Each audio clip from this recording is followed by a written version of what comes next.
What is up, guys? It is the Bluebloods here with a week 5 instant reaction episode, man. And it was a crazy week of college football. Well, I mean, three top 12 matchups, two top 10 matchups, statements were made, college football playoff resume solidified. And on top of that, nine top 25 teams suffered a loss in week 5. We had crazy action all across the country and we have so much to talk about on this episode. So make sure to smash that subscribe button. Make sure to hit the like button on this video, man. Appreciate y'all for supporting and tuning in on this Sunday afternoon. But let's get right into it as the number 7 Cincinnati Bearcats made a statement in South Bend with a 24-13 win over the number 9 Fighting Irish. And for the first time ever, we have a group of 5 team in October putting together a real, I guess, resume to get into the college football playoff. They got a top 10 win. They get a Power 5 road win over Indiana. And now, if they can just get through their conference schedule, dominate along the way, get an AAC championship, you have an argument to say Cincinnati belongs in that playoff conversation and probably belongs in the playoffs, especially when you look at all the chaos we've had at the top. The ACC is virtually eliminated after Clemson fell apart. The Pac 12, their best shot, suffered an in conference loss on the road yesterday in Oregon. Cincinnati's sitting at number 5. Number 1 and 2 eventually have to play each other in the SEC championship if they win out. And 3 and 4 play next Saturday. So Cincinnati's sitting there. All these teams have to play each other. Oklahoma's already behind them. They have a clear path to a playoff bid, and they have a 39% chance, I believe, to the FPI for ESPN. This is legit. Luke Fickell understands it. Desmond Ritter understands it, and they're out here making a name for Cincinnati this year. And I've not been more impressed with the team in the country than what the Bearcats have done. And they leaned on their defense this weekend, defensive execution, defensive playmaking, set their offense up time and time again with short fields, with opportunistic drives, and right on cue, Desmond Ritter made the play to win the game with his late touchdown. Now, he had a solid performance outside of one fumble, which came on a blindside hit.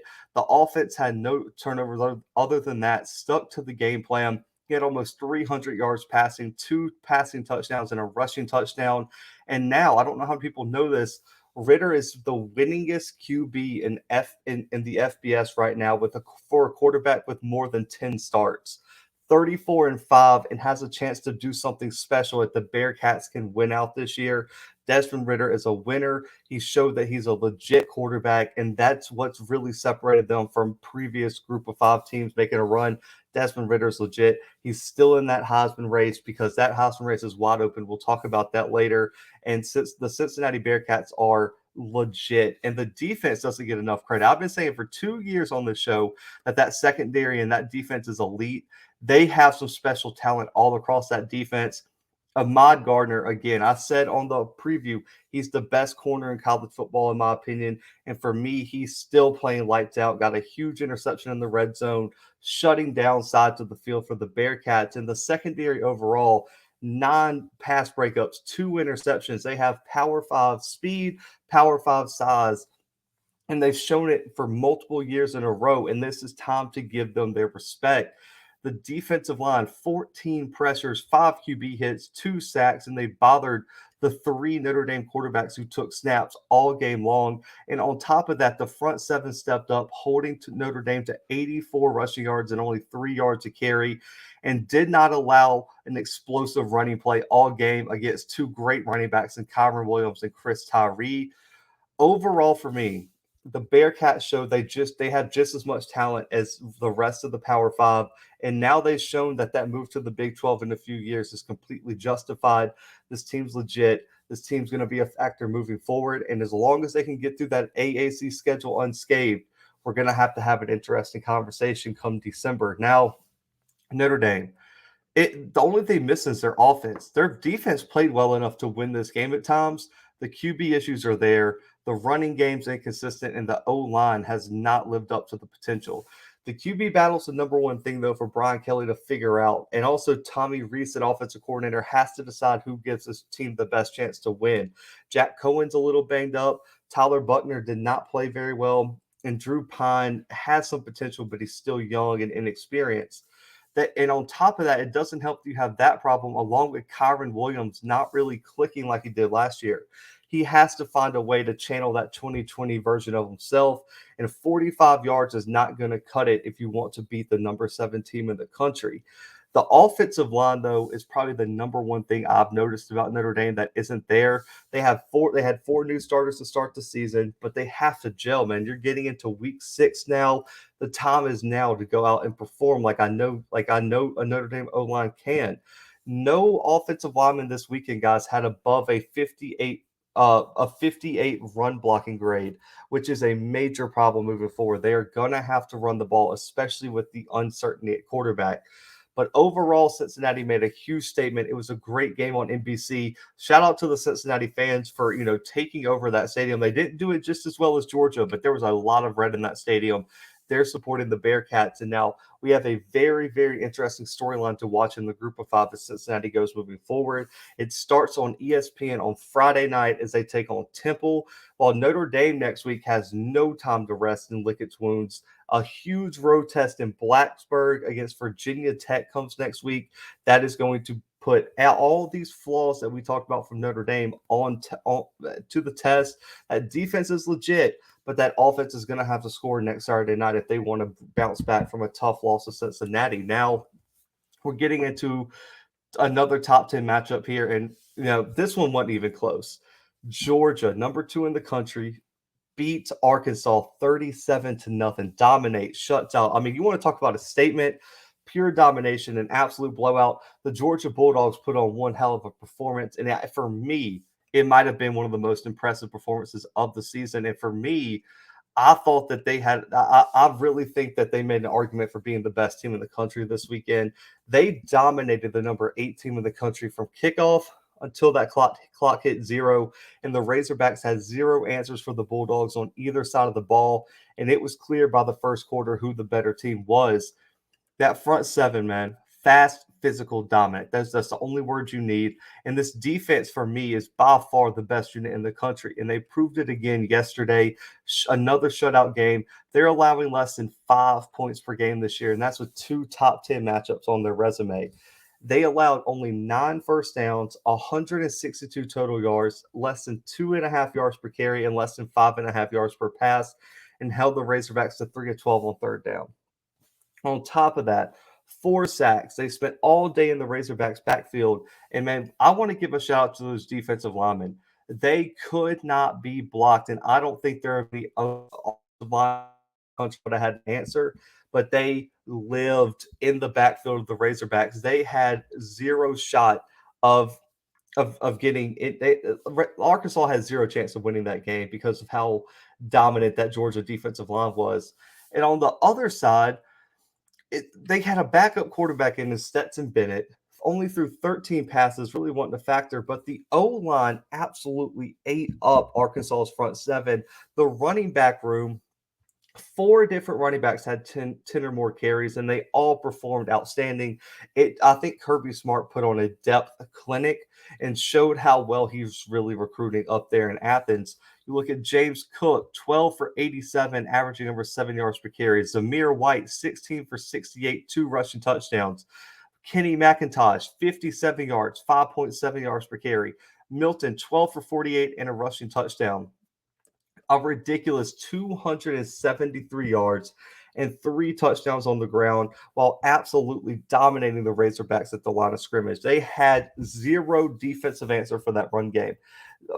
What Georgia did is said, okay, y'all think y'all are coming in here and y'all can run the ball. We're going to completely shut you down, and we're going to run it straight down your throat all game long.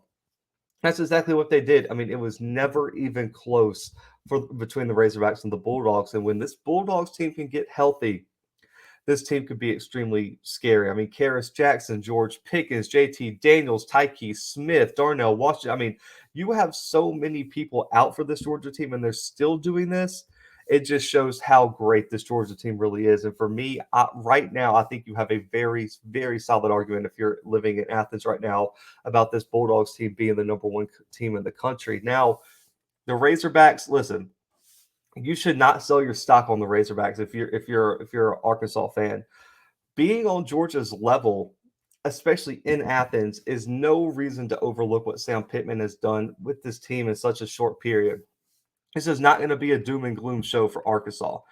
This team plays with the toughness that there's a lot of teams in the country that wish they could replicate. They had a number 25 recruiting class last season, which was their highest in some time. They have a long way to go to compete with the Georgias of the world. They didn't back down all game. They stuck to their game plan. All it was is Georgia was just more talented, and that's not a surprise at this point in where these programs are. This was supposed to be another rebuilding year for Arkansas, and they found themselves in the top 10 for the first time since 2012 in a New Year's Six Bowl still in reach, and it starts this weekend. For me, Arkansas should not hang their head. I don't think, and I don't want to hear this thing, and Georgia fans will agree with me here. I don't think this team was overrated. I just think the gap between Georgia and Bama with the rest of the country is that much. I mean, I want you guys to tell me which team other than Bama in the top 10 was going to beat Georgia in Athens yesterday. I would say none. I mean, Georgia's that good, and I don't think Arkansas should hang their head at all. They are not overrated. Jefferson was a little banged up. That run game just couldn't get it going. And outside of Burks at wide receiver, they don't have those. They have the wide receivers to go get separation. They were just overmatched at every position, and they did what they could. But let's not sell stock on Arkansas based on their resume and the way they've been winning this year. They were not overrated. It was just Georgia's that good. Now I will stand by that against anybody, but the Razorbacks get a chance to bounce back next weekend in a huge ranked matchup against Ole Miss. The Bulldogs have a road test against number 18 Auburn and Jordan Hare. We'll definitely be covering both of these games on our channel this week for the preview, probably dropping Tuesday or Wednesday. But those are going to be huge SEC games to look forward to. But another SEC game. Number 12 Ole Miss traveling to Tuscaloosa to take on number 1 Alabama. Alabama dominates again, 42-21 Crimson Tide. And if you thought Nick Saban was going to let Lane Kiffin embarrass his defense 2 years in a row, you were sadly mistaken. The Crimson Tide made easy work of the Rebels, a commanding lead for the SEC West now. And this looks like a race to Atlanta between Alabama and Georgia. They dominated both sides of the ball. Bryce Young had a solid performance in the running game. The thing that's really been missing for this Crimson Tide team absolutely showed up and showed why this Bama team is an absolute problem for most teams in the country. And the biggest thing I've noticed, especially this weekend, the domination of the line of scrimmages for the Crimson Tide. The O-line pushed around the Rebels D-line all day long, and the defensive line in front seven for the Crimson Tide absolutely ate against this Rebels offensive line. And Saban has a real national title contender again. He put up 450 yards of total offense, held the Rebels under 300. And like almost half of those came in the second half and in junk time after the Crimson Tide was already up 42-7. Bryce Young only has six incompletions, 240 and 2 touchdowns, and Brian Robinson, star of the show, 171 and 4 touchdowns. He finally showed why he was tapped as the top replacement for Najee Harris after he headed to the NFL. Now, the defense was really the MVPs of the day. Completely shut down the rushing attack, 78 yards, 2.3 yards per carry, and they made Matt Corral completely uncomfortable at times. 7 hurries, 2 sacks. The secondary played well, no turnovers, but only allowed 1 real explosive play all game, and it showed why they really don't have a true weakness on this Alabama team. And the strategy for me was so interesting for Saban. All he said was, we don't believe your offensive line can block our front 4 or even our front 3. So we're going to drop 7 to 8 in coverage, and you're going to have to beat us. And the offensive line could not hold the 3 or 4 man rush, and the wide receivers failed to create separation for most of the day. That's exactly what happened. They had zero answer for that Alabama defense. And Nick Saban said, you're not just going to sit back there and throw it on us. We have better players in our front 7, and our secondary players can lock up your wide receivers. And they did that. Sorry, man. I feel like allergies today, but the Rebels had no answer until this game was out of reach, guys. Listen, and if you're a Rebels fan, let's just say your team should still be fine throughout SEC play. If you find yourself at 10-2, 9-3, that's a great year for year 2 for Lane Kiffin and Oxford. Penalties were a problem, especially penalties at the wrong time. They had 7 for 55 yards, but they came at the most inopportune times and really put them behind the sticks And then on top of that, they could not convert on third down. And execution on third down was atrocious. And that led to multiple down stops, which put Bama into great field position. And when you're trying to beat the number one team in the country on the road, you cannot give them the ball at the 50-yard line. That is a recipe for absolute disaster if you give Alabama the ball in that good a field position. 2 for 5 on fourth down, 5 for 14 on third downs, and it was a problem all game long. It's clear that the rushing attack has to improve for this offense to flow. Corral is great, but he cannot carry this entire offense in a game like this on his own. 213 a touchdown, respectable, but they needed more to knock off Alabama and Tuscaloosa as most predicted. Now, the Rebels look to rebound against Arkansas, like I said after covering the Arkansas game, but the Crimson Tide head to Kyle Field to face the Texas A&M Aggies, who really have struggled since their starting quarterback went down. Injuries have killed them, and they've just had a tough time uh, trying to rebound from that. But let's get into some final thoughts and things here. First, 9 top 25 teams lose in week 5. I'm gonna go through them here. I won't break down every game in detail, man. I don't want to keep y'all Sunday to like a 2-hour show. But number 3, Oregon loses to Stanford 31-24 in overtime. And it was a game of what if for the Oregon Ducks. Kayvon Thibodeau gets ejected for targeting on the drive Stanford used to tie the game. They have a questionable pass interference call, which would have ended the game. This was a game of what ifs.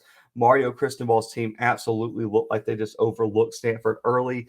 They really bounced back and played very well in the second half. I think that pass interference call late was not a great call, and Oregon probably should have won this game, but that's a bunch of what ifs. And you can't do that in college football, but Oregon does not execute, gets a huge loss to an in-division rival and Stanford 31-24. They're going to have to bounce back. I mean, Oregon, for them to have a chance, they're going to have to run the table and look impressive doing it.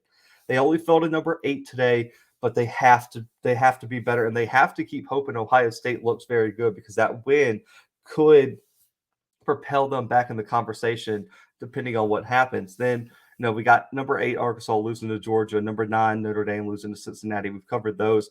Another big one, Florida, number 10, loses to Kentucky 20-13 in Lexington.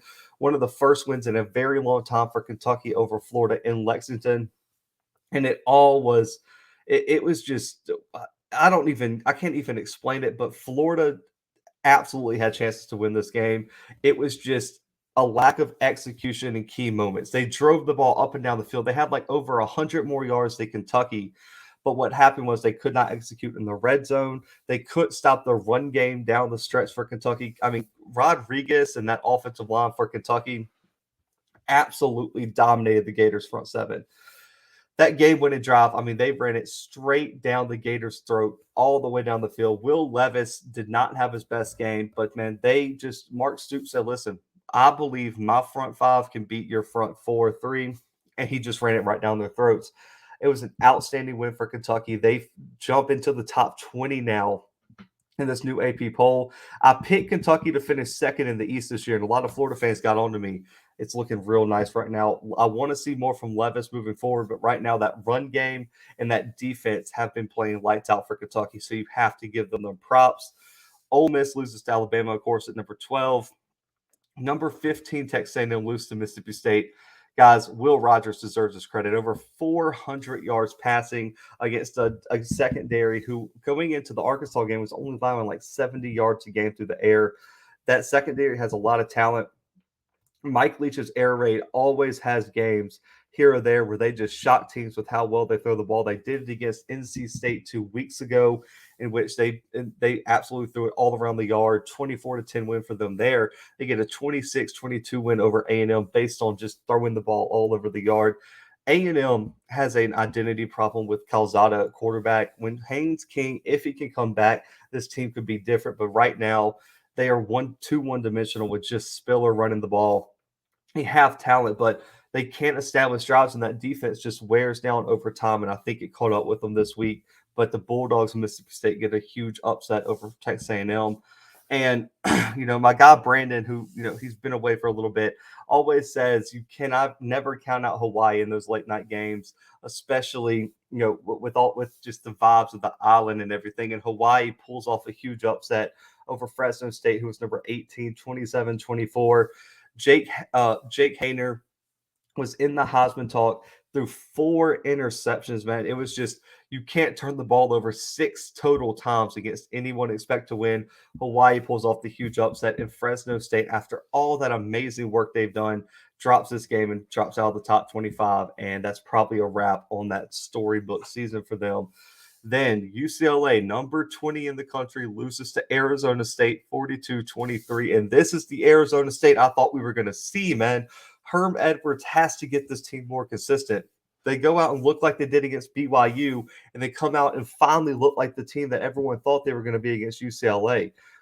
And this is just another story of Chip Kelly being inconsistent. He's got to put it together. He's had such a better year than he has his first few years over at UCLA, but he's got to put together a full season of football. And for me, UCLA is just too inconsistent. And this shows, listen, I hate this narrative, and I was talking to some people about it the other day. When Florida loses to Kentucky, it means that the SEC is deep. But when UCLA loses this game or Stanford beats Oregon, it's the Pac-12 is overrated. Oregon's overrated. I just think the Pac-12 is more competitive than most other conferences. I mean, these teams are very equally matched. In any given weekend, you can go out and get a win against someone who no one thought you could beat. Arizona State's a legit team. It started out a little bit slow. BYU is just very good. BYU is number 10 in the country right now. Arizona State gets a big win in LA. Chip Kelly's got to figure something out. Dorian Thompson-Robinson has to be a bit more consistent, and that defense finally came to haunt them in a big way. But then the other one, Baylor loses to Oklahoma State. It was 24-10 and 24-14 in Stillwater. It was just a story of Baylor's offense not being able to move the ball for most of the game, and Spencer Sanders had an outstanding game. Oklahoma State's run game was on point, and even though the second half they were a little slow, when they needed a drive to put the game away, they got it with Spencer Sanders. So shout out to Mike Gundy and those guys. They're putting together wins. Oklahoma State's sitting at 5-0 right now, right in the thick thing um, for that Big 12 championship. Now, final takeaways before I wrap this up, man. One, huge upset to will and have defined college football this year. And I really think people aren't talking about it enough, but the COVID year has completely shifted the balance of power in college football.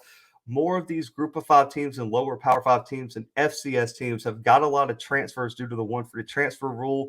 A lot of these lower teams didn't have as many draft eligible guys as these top teams. So I think they got to keep a lot of good players who probably wouldn't have been there, for super seniors and juniors who probably could have taken their talents elsewhere. The top teams experience a lot more turnover. You're seeing that because outside of Bama and Georgia, a lot of these top teams, I mean, when you look at the number 3 through like 12, the balance, the I guess the obvious discrepancies aren't there, man. Those 3 through 12 teams all could beat each other any given week. And so I think huge upsets are still going to be a common theme, and I wouldn't expect anything different in week 6. And I think it just offers even more evidence for an expanded playoff, which I'm very glad that's coming down the pipeline. 2, hot seats are real hot all around college football. I mean, you can start it in LSU, man. Coach O is on the hottest seat of all time. Auburn storms back. Bo Nix looks like Johnny Manziel 2.0 as Auburn gets the 24-19 win over LSU after being down 13-0. He is on arguably one of the hottest seats out there right now. Florida State, they get their first win, but Mike Norvell is not off the hot seat in the slightest. I mean, you look at Washington. I mean, Jimmy Lake has not performed this year. They lose to an FCS team, and now they get upset by Oregon State. I mean, listen, hot seats are going to come, and I mentioned this in the preseason with recruiting schedules being pushed further and further up. These teams are going to want to make moves and fire the coaches earlier. You look at USC. I'm expecting some college football head coaching moves to be coming very, very soon. So pay attention to that. Third, Heisman race still wide open. A true favorite has not established themselves. Matt Corral's looked good at times. Bryce Young's looked good at times. Desmond Ritter, Jake Hayner. I mean, there are so many people who have an argument here or there, but no one has just pulled away from the pack. So this Heisman race is going to be very interesting getting into week 6, 7, and 8. So pay attention to that. And then finally, Week 6 is going to be huge.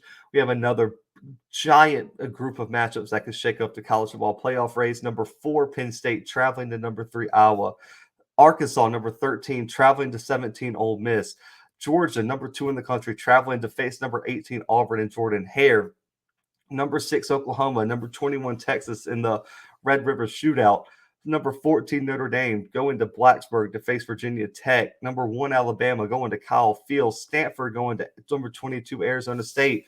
Number 9, Michigan going to Nebraska. We have so many great matchups. Make sure to hit that subscribe button. We're going to be previewing most of these. And also, we got the most and best college football content on YouTube right now. So, man, I appreciate y'all tuning in. Hope y'all are having a great Sunday. Make sure to tune in tomorrow for my top 10, my SWAC recap. Tuesdays, we start previews. Got any breaking news that may happen? And also, man, just appreciate y'all for support. And I can't wait to get back with y'all this week. Also, Tuesday, live 6 p.m. Central Time, we have our mailbag. Make sure to go to our community page, submit your questions and or comment your questions right here on this video, and also comment your takeaways from all the week 5 action right now on this video. Like it, subscribe, man. Appreciate y'all so much. But y'all have a great Sunday, and I'll see y'all tomorrow. But right now, the Blue Bloods are